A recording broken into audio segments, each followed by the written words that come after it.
لبيك اللهم لبيك لبيك اللهم لبيك لبيك اللهم لبيك لبيك اللهم لبيك لبيك اللهم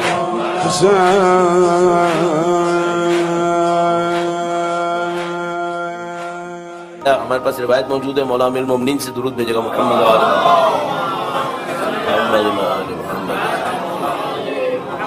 روایت موجود ہے کہ فجر کی نماز کے بعد جہاں پڑھی ہے وہیں بیٹھے رہو اور بیٹھ کے 11 مرتبہ قل ہو اللہ پڑھو، تو اس سے تم دن بھر میں گناہوں سے محفوظ رہو گے۔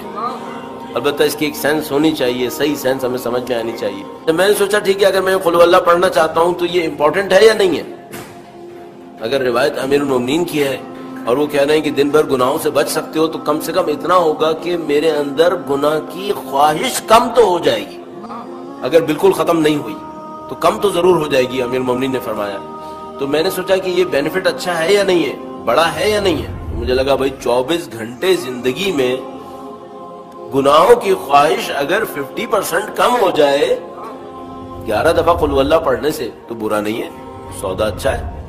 اچھا 11 دفعہ قل ہو اللہ پڑھنے میں کتنی دیر لگتی ہے؟ میں یہ کہہ رہا ہوں کہ سب چیزوں کو نوٹ کر لیں۔ تو میں نے نوٹ کیا بھائی کہ 11 دفعہ قل ہو اللہ پڑھوں تو کتنی دیر لگے گی؟ تو مجھے لگا کہ پتہ نہیں 1.5 منٹ سے کم لگیں گے، 1.5 منٹ۔ تو میں نے کہا یہ ناانصافی ہے کہ میں 1.5 منٹ کو کھوؤں اور 24 گھنٹے میں گناہ کی خواہش کو 50% بڑھا دوں مثلا۔ تو بہتر ہے کہ یہ 1.5 منٹ یہاں ایلوکیٹ کر دیے جائے، اور مجھے پتا ہے کہ میں 1.5 منٹ بہت ضائع کروں گا، لیکن یہ شیطان کا ایک کھیل ہمارے ساتھ رہے گا کہ اگر میں 10 منٹ قرآن پڑھنا چاہوں تو 10 منٹ ایسا لگے گا جیسے زندگی کا سب سے اہم 10 منٹ یہی تھے اور مجھے کچھ اور کرنا تھا، جبکہ وہی سب سے اہم تھے اور مجھے یہی کر لینا چاہیے تھا۔